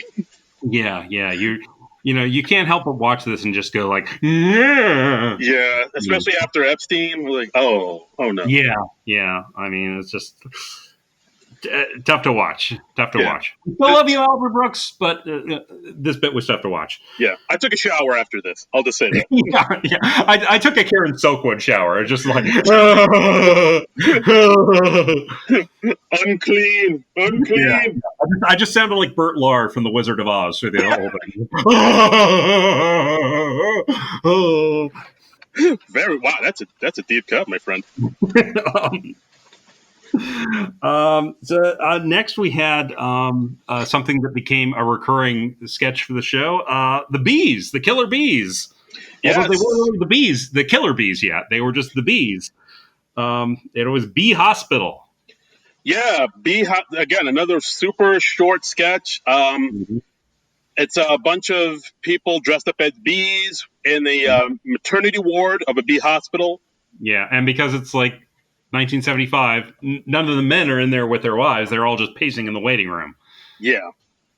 They don't want to be in there. 1975. Right. So then the nurse bees come out and say, "Oh, Mr. B, congratulations. It's a drone." Hey, it's a drone. It's a drone. Yay, it's a drone. And then another nurse comes out. "Oh, Mr. B," because everybody's last name is B. Because they're bees. They're bees. Get it? This is bees. Yeah. And one guy said, "Oh, congratulations, it's a drone." And Yay! and another nurse comes out, "Congratulations, it's a worker." And it's like, "Oh, it's a Um, worker." It's like, "Oh no, it's good. That's good. It's a worker." it's a worker. It's a worker. Okay. And then they do it next week on B Hospital, and then they have the nurse come out and say, "Congratulations, Mr. B. It's a queen." And everyone's just amazed by this because that's the dream. You want your That's kid to be a queen. that's the goal. That's the goal. And when you're a B. yeah, and that's it. It's I mean, it was all right. It's kind of It's cute. It's it doesn't really rise much above cute, I would say, but yeah. apparently John Belushi hated the bees, and part of the reason they kept bringing back the bees was because Belushi hated them so much. Wow. All right, yeah, he hates women and bees. He must hate female bees. As you do, as you do. As you do. So yeah, I mean, this looks like you said. This is like, oh, this is cute, but it doesn't really. It ain't great, but it's like, all right, that's a sketch. Yeah. Apparently, Lorne Michaels said in the book Live from New York, he says, the only note we got from the network on the first show was cut the bees. And so I made sure to put them in the next show. Damn. Yeah. They appeared 11 times in the first season. 11 times? 11 times in the first season. And because the cast and crew quickly became tired of them, the bees only appeared 3 more times during the original cast's 5-year tenure. So the only reason it seems like no one liked the bees. Belushi hated the bees. The network didn't want the bees, so they kept putting in bee sketches just out of spite. Yeah, spite is a great motivator, man. You're telling me. Yeah, I mean, I started this podcast largely out of spite. Hey, what? Yeah, no. Somebody was like, "No, you can't do a podcast with Darren Patterson." And I was like, "No, I will fucking show you, buddy." And yeah, now it's been 100 episodes. I'm halfway to winning this bet. Wow, pay up, Frank Kablawi. Yeah, that shows you. Oh God. Yeah. So next sketch, it's about standby operators. It's we have Gilda Radner picking up the phone, and I guess it's like a telemarketer telling about the wonderful world of being a standby operator. Yes. He's calling from ABC, which is the Academy of Better Careers, no relation to the television network. That was a cute joke. I like that. Yeah. This was, Yeah, it didn't really seem to kind of go anywhere. It just seemed like not a lot of laughs in it, and it's pretty straightforward. It just seemed like a parody of commercials. There are a lot of commercials, like parody commercials in this show. I've noticed whole lot, maybe almost too many. Yeah, I would say too many. And I mean, it's pretty much straightforward. And I didn't write down much about this. It really didn't. Excuse me. Sorry. You yawned during the commercial too? Yeah, I yawned during the recap. That's how underwhelming I found this particular sketch. Yeah, fair enough. Moving on. Next, we had a segment with another comedian. You would think, George Carlin doing 3 monologues with a 4th on the way would be enough stand-up comedy for one show. But no, we have an appearance from comedian Valerie Bromfield. Yeah, I read somewhere that this was actually Dan Aykroyd's original comedy partner. Yes, I read this on Wikipedia. I'd never heard of her before, so I looked her up on Wikipedia. She started her career as one half of a comedy team with Dan Aykroyd. And together they joined the first Toronto company of the Second City, where she was one of the original players. So, quite a comedy pedigree. Her stand-up, it was mostly just kind of her doing characters. She came out and she was like pretending like she was a teacher trying to calm an unruly class. Even when she comes out, she's saying, "Hey, I know you're expecting a comedian, but I'm not a comedian. I'm actually a teacher." And then she goes into this character of a teacher, kind of speaking to her students. So she speaks to the audience like that they were students, and then she goes into some other.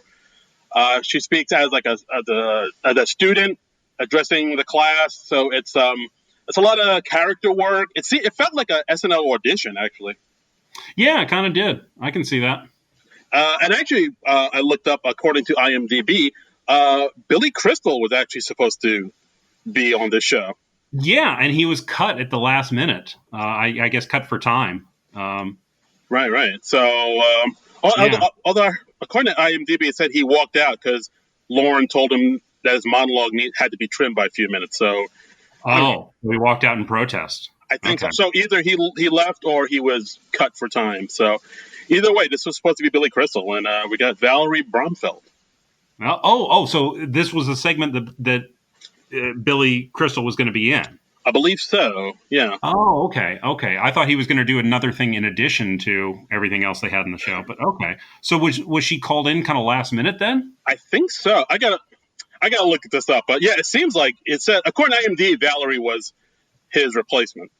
Huh. Okay. Interesting. And you can't help but wonder, where would Billy Crystal's career have gone if he had been on the first show instead? Yeah, and apparently he's like a no name now. He's just I haven't heard hide nor hair from him since. Well, it's just fascinating that about 9-10 years later he was on the show as a cast member. Yeah, that's pretty nuts. Yeah, and he was one of the bigger cast members of his time. He was only on for like a year along with Martin Short and those guys, right? Something like that. Yeah, he was on it. He wasn't on it for long, but like he made the most of his time. That whole "You Look Marvelous" thing, like fucking Fernando. Yeah. Hideaway. I mean that shit was on T-shirts. Mm-hmm. He had a song. He had a "You Look Marvelous" song. He did? Yeah, there was like a novelty hit. The "You Look Marvelous." I'll send you a link. Please do. I'll send you a link. I'll put it up on the Twitter account. Oh, yeah. I'm sure it's somewhere on YouTube. I look forward to it. Yeah, he was on SNL 1984 to 85. So, yeah. Wow. It's quite a feat. Yeah, okay. So, next we had a film segment called Show Us Your Guns, which was just folks driving around in a truck going and saying like, "Hey, America, show us your guns." And the joke is everybody has a gun and they're pulling it out of their, like a woman with a stroller, she pulls out a gun. And did the baby pull out a gun too? I didn't see I don't think he should have pulled out a gun. But they have a wedding party and the bride and the groom, they both have guns. And, yeah, there's a man mowing his lawn. He's like, "Hey, I got a gun too." And there's two guys that just robbed the place. And then like, "Hey, we got guns too." And the store owner is like, "Hey, I got a gun too." Yeah. Old lady pulls a gun out of her purse. Woman pruning her hedges pulls out a gun. Yeah. I like one point where they have like they go by a cop who's on the street and he can't find his gun. Yeah, that was cute. So he just waves like, "Hi." Yeah, he's like, "Oh, where did I put that thing?" So, I mean, I honestly found this kind of depressing just because it's a sketch from literally, 45 years ago. And it's a sketch about how prevalent guns are in America. And it's 45 years ago and we're still not past this, Nothing has changed. Everybody's armed to the teeth. Like when I watched the sketch, I was like, "Oh, this could like be in Alabama or something." This doesn't seem. I mean, this could have been made today. Yeah. I don't know what to tell you. If anything, the issue's worse because we got like the open carry laws and stuff, and ugh. So I mean, this was well done, but this was just wistful sigh. Yeah, satire is now reality. Yeah, just Price is Right. Dun, dun, dun, dun. Wow. Oh boy, stay with me, Johnny. You're right. I'm with you. I'm gonna power through. We're getting towards the end. So we got another Carlin stand up here. Another George Carlin monologue. Most of the references I was finding on the first episode said that George Carlin did 3 monologues. Don't you believe it, ladies and gentlemen? He did 4 monologues. That's right. And this was this one. He, unlike the last couple, he had a sustained subject through this one. Yeah, this was all about like God and religion, and I guess for Yeah. NBC, this was like touchy stuff too. He talked about how, it's Sunday because, of course, it's past midnight by this point. He says, like, it's Sunday and it's God's day off. And then he just kind of starts speculating about God, about whether God's subject to physical laws. And, like, he eventually comes to the conclusion that God is only a semi-supreme being because he has his limits. Which, I mean, for network television, that's like, oh, shit. Network television in 1975, yeah, that is pretty edgy. He talks about, like, how everything he's created ever has died. He's batting 0-0-0. He also had a joke about how, we're self-centered when it comes to God. Like how when we had the little dashboard statue of God, which everybody had back in the day, we have Mhm. God, we have Jesus facing us instead of facing the road so he can like guide us through traffic. Right. Instead Jesus faces us. Hey, Jesus, watch me drive. Yeah. Look at this left. But then he says, like, I'm sure Jesus somewhere has a statue of a middle-class American hypocrite on his dashboard, which Good is like, line. Good line. I was like, oh. Yeah, and he ultimately comes to the conclusion that religion is like a lift in your shoes. It's something that can help you out for a little while, but if you use it all the time, it becomes a crutch and can do some damage.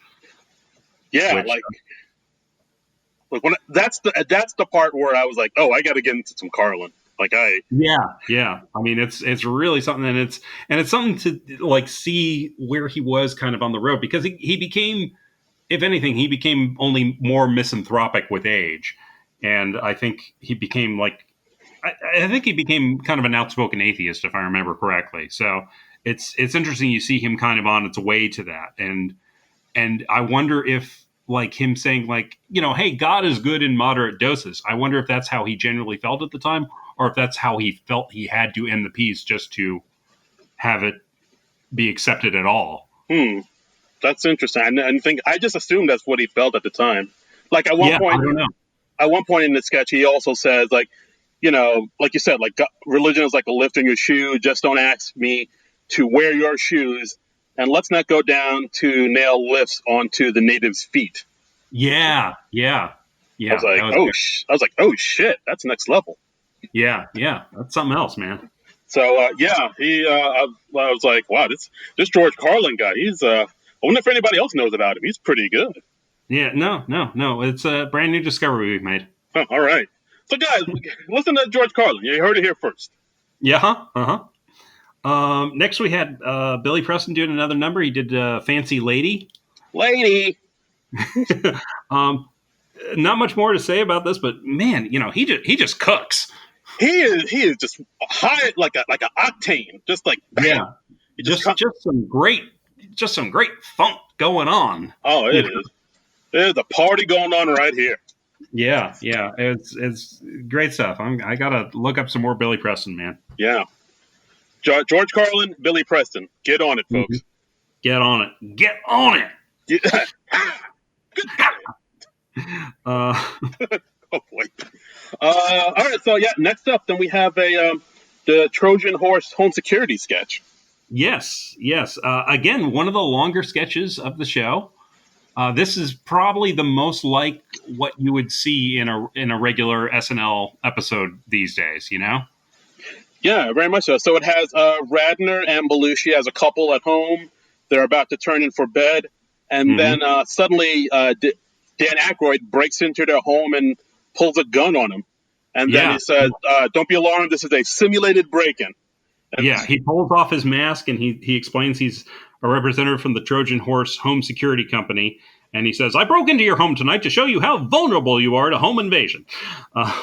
Right. So basically he breaks into their home to sell them home security, which is a good premise. It's a good premise. Right. Yeah, it's a cute premise, and it's Dan Aykroyd doing a fast-talking pitchman, so it's right in his wheelhouse. This is the sort of thing Dan Aykroyd did really, really well. It's a good showcase for Aykroyd, and then before long he brings in another masked home invader guy that's played by Garrett Morris, and he's actually also with the company. He's the VP, right? So then, So then, like Dan Aykroyd, he kind of breaks down the home security packages they have. He said we can hook you up with some front lawn landmines. Sure. Yeah. And And to keep your bathroom safe, toilet bowl piranhas.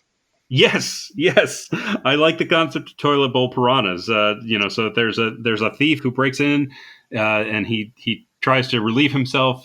He's struck by toilet bowl piranhas unsuspectingly. It's a toothy surprise for the thief who craves relief. And then he asks. He wants to do a demonstration, so he asks John Belushi, "Hey, can you go to the kitchen and get me a tomato? Could be red, could be white. It doesn't matter. Just a standard household tomato." And so Belushi gets up to go to the kitchen, and then he shoots Belushi in the back. But he's like, "No, sir, it's just blanks. I just wanted to show you how easy it is to be assailed in your own home." Right. And then he towards the end of the sketch, he asks Belushi, like, "Hey, would you want your wife to be sexually assaulted in her own kitchen?" And Belushi's like, "No, of course not." And then he asks Gilda, "Would you like to be sexually assaulted in your own kitchen?" And then she just starts answering, "Well, it would depend on." That was a good one. I dug that. I mean, just her delivery is so brilliant. She just says it so nonchalantly, and she responds so quickly. It's great. Gilda Radner is amazing. Absolutely. Yeah. This is a funny sketch. Yeah. And then the sketch ends with them saying, "Hey, do you know where your son is right now?" It's like, "Oh yeah, he's outside playing in the yard." And then he gets on the phone saying, "Hey, Ronnie, put their kid on the phone," like Right. kind of insinuating that they kidnapped the kid, just to show how easy it is to kidnap them. And then that's when Belushi's like, "All right, I'll sign. I'll buy your policy." And then they end up signing and getting buying the home security package. Right. And and then the sketch just ends. A lot of these sketches end very abruptly, but yeah. I mean, I dug this. I thought it was pretty funny. Yeah, it was pretty good. I mean, except for the implication that she's cool with the sexual assault, I could see it on an SNL episode today. Yeah, I mean, with this sketch and the courtroom sketch, it's just like, why does everybody assume Gilda's okay with sexual molestation? I don't know. I think it was just kind of the unconscious misogyny they had, or maybe conscious misogyny they had back then. Hey, man, sometimes sexual assault's all right. It's like, oh. Yeah. Yikes. Okay. I'm saying that jokingly. Oh, boy, I'm canceled. No.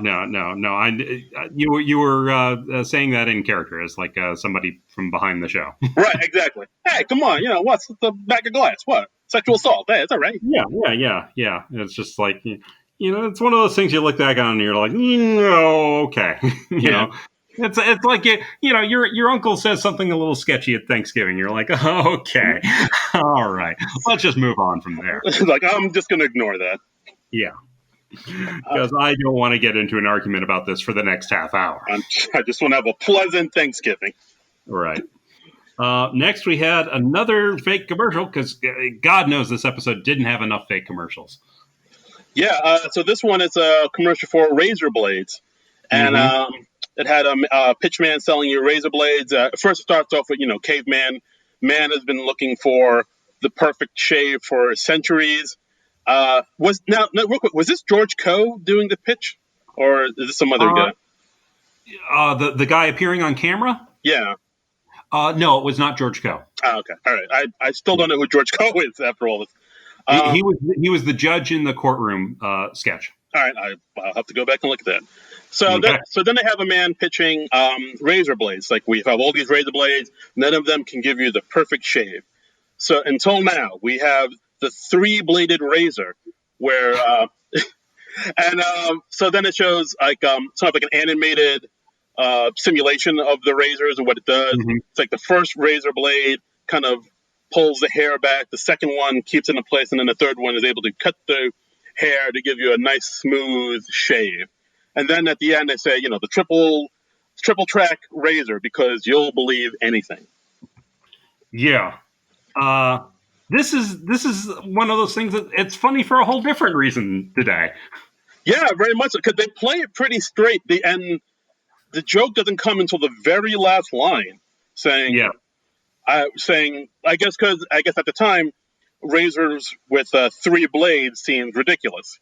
It's Yeah, like, I mean, I think the double blade thing was like kind of a novelty. It had just been introduced, so yeah. So they of course take it one absurd step further, and three blades. and now we live in a world where there's razors with like 5 blades. Yeah, I've got a five blade razor in my bathroom right now. I I mean, so reality has surpassed the comedy sketch. Yeah, so like when I saw that last part, it's like you'll believe anything. I'm like, oh wow, that hits different.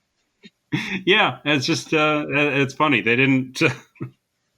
And I've seen like the animated things like they show in that. I mean, those have been in a million razor blade commercials. So Yeah, very much so. Again, like real life exceeded parody and satire. Ooh, in so many ways, but yeah, mostly the razor blade thing. mostly the razor blade. Don't look into any other ways it has. Nope, nope, It'll nope. just bum you out. Yep. So then next up we have another performance by Janice Ian. She Uh-huh. performs In the Winter Yeah. on a piano, and it's same thing, very mellow, moody folk song. I dug it. I thought it was like really nice and mellow. Yeah. Yeah, but I know it's not your cup of tea. You're more of a Again, yeah, not my thing. Not you're my thing. Just you're didn't offend me. you're more of a speed metal guy. I know you rock hard. Yeah, I mean that's that. Yeah, yeah. It's like when John Belushi had Fear on.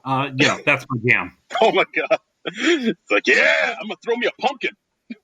I mean, you throw me into a mosh pit, I'm a comfortable dude. That's right. But I people mean, can't see it, but like John Trumbull usually comes into the studio dressed in a rancid T-shirt and a safety pin in between his nostrils. yeah, yeah. Like, I mean, if, Eric Idle at the end of the Ruddles, that's basically what I look like in my everyday life. That's what you wear when you're going shopping, grocery shopping. Big safety pin through my skull. Oh boy, that never gets sold. And and that's it. That's the episode. And we have George Carlin saying the good nights. Thanks for joining us for this live show. And Yeah, interesting in that George Carlin, he's saying he's doing the good nights by himself. We don't see the cast gathered around him like you traditionally do on the show now. yeah, that was very interesting. And then of course he plugs his new album on vinyl, and then he says good night. And then another thing I noticed that they did was when they rolled the credits, everybody had the middle name or the nickname Bud in parentheses. So it was Lorne Bud Michaels and Gilda Bud Radner. And I that's didn't supposed notice that. yeah, Oh wow. yeah. You go back and check it out. That's supposed to be a nod to Monty Python's Flying Circus, the way they do their credits. Oh, okay. Huh. Yeah. And that's the episode. That's the first episode of Saturday Night Live. I mean, well, what do you think of it overall? It'll never last. One trick pony. Yeah, no.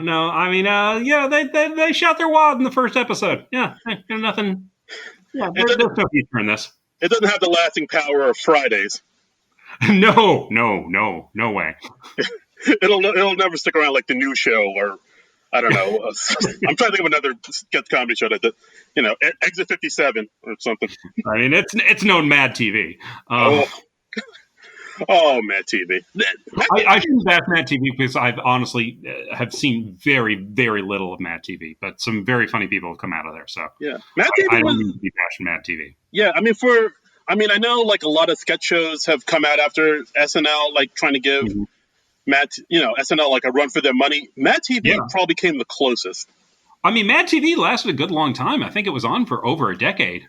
Yeah, like as far as sketch comedy shows go, I would say like Mad TV and maybe In Living Color really are the only shows I could think of that like were kind of gaining on SNL. Like they came close to giving it like some real competition, but like fizzled out. Yeah, I mean, In Living Color, it was very, very big at the time, and that was like the hip show, kind of like what SNL was in the early days, I think. And then it just kind of went away. It was kind of like how the Arsenio Hall show had so much heat, but it only lasted for like 5 years or something like that, and now it's almost forgotten. Yeah, I mean, I definitely remember, like, in Living Color came out, I was in junior high, and it was the show that, like, the next morning everybody was talking about on, in the schoolyards, like, oh, did you see Fire Marshal Bill, blah blah blah. Like, Right. it was like you said, like the hip show, and at this point SNL was like the old tired vet that like was Right. And I mean, I think that's inevitable. But I mean, in those early years, I had a friend who was around uh, during that time, and he told me, like, yeah, we would leave parties to go home and watch SNL on a Saturday night. I mean, that was the show. It was the young hip show that everybody was watching. yeah, it's pretty fantastic. And and from this episode you can sort of see why. Like you know, George Carlin was making jokes about religion. He made some drug references, which at the time was so super radical. And Mhm. they were doing like a lot of sketches and hitting on a lot of humor that you just did not see on network TV at the time. Yeah, I mean, it's this was an era when sketch comedy it was Carol Burnett, Right. It wasn't. It was. There was no danger to it. There's no bite. But Right, right. Well, SNL had the nothing bite. wrong with Carol Burnett, but yeah, it's not. It wasn't the sort of young, skewing, edgier humor that SNL became known for. Right. Just that hint of danger. I think that's the thing that put it SNL over the top for a lot of people. And I mean, as far Yeah. as episodes go, I thought this first episode was good overall. I mean, the musical bits was phenomenal. I really Hmm. dug it. I kind of wish maybe they did something like that now, where they'd have like two different musicians. But I can see why they don't, just for time. Yeah, yeah. I mean, I think it's because I mean this was like a variety show, and the show has become like a comedy sketch show with musical guests, and the musical guests are probably almost a residual of its variety show roots. Like if you were conceiving SNL today, would you include a musical guest? I don't know if you would. Hmm. Yeah, that makes sense. That's true. But I mean, as far as episodes go, I mean, there was a lot of things I liked in this episode. Mhm. A lot I didn't really care for. I mean, Yeah, the jam it all just confused me, and I was like, what? But I mean it's a mixed bag for sure. yeah, but a Weekend Update I thought was pretty strong.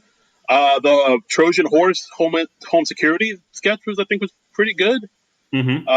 Yeah, as far as episodes, I thought this was all right. This was definitely Yeah, like it was a good way to set the table and to set the tone for what the show was going to be. yeah. Do you feel like any particular cast member was like a standout in the episode? Who did you notice the most? Um, Maybe Chevy, just because he had the Weekend Update. It was all him, all by himself, and it's just him Right. doing what he does. But yeah, for the most part, like there weren't. I don't think there were too many standouts. I mean, Gilda Uh, had that little part with the telemarketer sketch, but she didn't really do anything to like really stand out that much. She had that one yeah. line in the Trojan Horse um, home security thing was where you said like where Dan Aykroyd was like, "Would you want to be sexually assaulted?" And she came back with that really funny line. Hmm. But Hmm. I think, and of course, Dan came with that like rapid fire kind of speech he usually does. Right.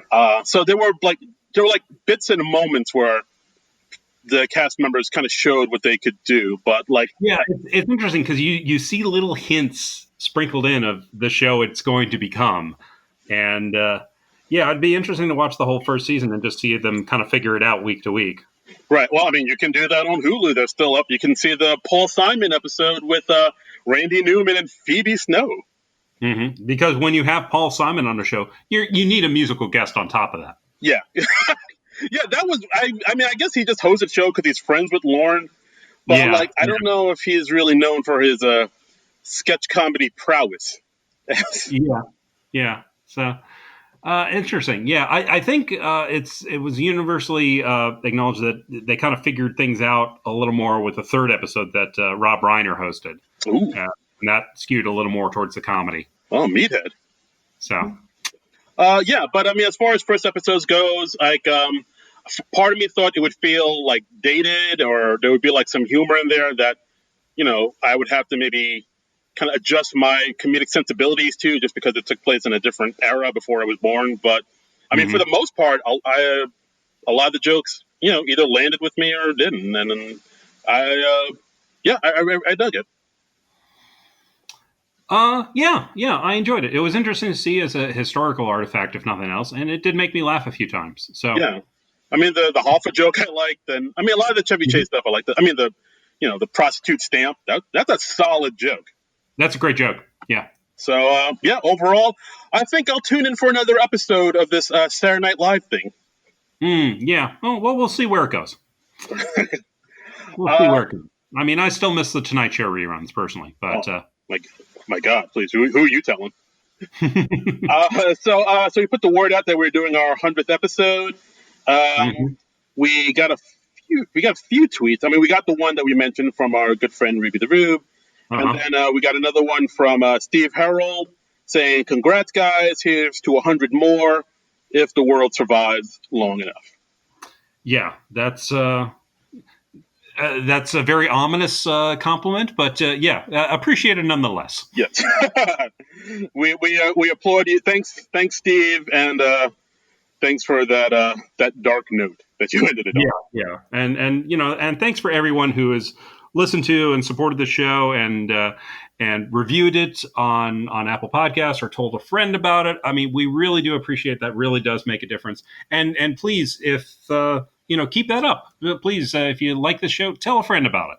Yeah, spread the word. Tweet at us. We're on Twitter at SNL Nerds Show. Hmm. I'm on Twitter and Instagram at Darren Incredible. That's DARI Incredible. I'm on Twitter and Instagram at Trumbull Comic. That's TRUMBULL and the word comic. Right, right. And so, should we tell the people what we're going to do for our next episode? Yes. Let's tell people because I think, yeah, we're gonna tell people that we're gonna do an episode, and then we're actually gonna do that episode, which is kind of not our norm of late. It'll But be it'll be a refreshing change of pace. it'll be a refreshing change of pace, just because of the circumstances. We've announced a couple things, and then we ended up doing something else different. But this time we're gonna stick to it. Yes, this one we have to because I mean, as we all know, the tragic passing of Chadwick Boseman happened this past Friday. So we're gonna go ahead and talk all about the episode that he hosted in April of 2018, the SNL Chadwick Boseman / Cardi B episode, which is Yeah, and this is oddly enough, we both had the same thought. We thought, oh, since Chadwick very unfortunately passed unexpectedly to the public, I guess. Let's share the episode that we did about his episode, and we both went to share it, and then we discovered to our surprise, oh, we weren't doing the podcast yet when that episode aired. It aired in April of 2018, and we started the podcast in October of 2018. So we've never officially covered this episode. We talked, I think, about a couple of the sketches on our two-part Avengers Infinity War episode, but yeah, we've never covered this episode in full. yeah, I think you mentioned it too. Like we probably talked about this on Facebook back when we were Facebook chatting about it in our Mhm. on our pages. So like if you Yeah, got it, we would basically like live tweet, for lack of a better word, but we were doing this on Facebook. We would be watching the show together, and that was kind of how this show happened. This podcast grew out of that, is because we were doing that literally every Saturday when there was a new SNL episode, and like I was starting to do it on my page by myself. You commented regularly enough that I eventually started tagging you when I was doing it. And then Frank Kablawi, our producer, who commented as well, he was like, "Hey, you guys should do this as a podcast." And we were like, "Gosh, Shaw, get out of here!" And yeah, and and then we never heard from him again. and and 100 episodes later, here we are. Here we are. 100 episodes later. Woo. Are we going to do 100 more? Let's hope so. If the world's still spinning and we're still breathing, let's keep this train a rocking, baby. Yeah, I can hang with you for another 100 weeks. Um. Yeah. Oh, okay. Your hesitation there hurt me to my core, but yeah. So next week we're going to do Chadwick Boseman and Cardi B, their episode, the SNL episode from April of 2018. It should be Yeah. it will be a fitting tribute to a fine actor. Yeah. Talented guy, gone way too soon. We were both so sorry to hear about that. You and I, we were texting about that, and with our friend Matt Jenkins, who we should have on this show sometime. Maybe we should ask Matt if he wants to guest star on this one. Oh, that's an interesting thought. Sure, let's get him. I'm just thinking out loud here. I just sprung that idea on you right away. Wow. Dude, let's do it. I'm happy to have Matt on. Yeah. All right, I'm gonna text Matt as soon as we're done recording. Go for it. Yeah. Okay, and that's our episode, guys. Thanks again for listening. Thanks again for supporting us. 100 episodes. Here's to 100 more. And I guess I don't know. Is there anything else to say about this? Nope. I can't think of anything. So, that bodes well for us doing 100 more episodes. Just awkward silence. Yeah. So until then. Yeah. Nerds out! This has been a non-productive media presentation. Executive producer Frank Hablawi. This program and many others like it on the Non-Productive Network is distributed under a Creative Commons Attribution Non-Commercial No Derivatives license. Please share it, but ask before trying to change it or sell it. For more information, visit non-productive.com.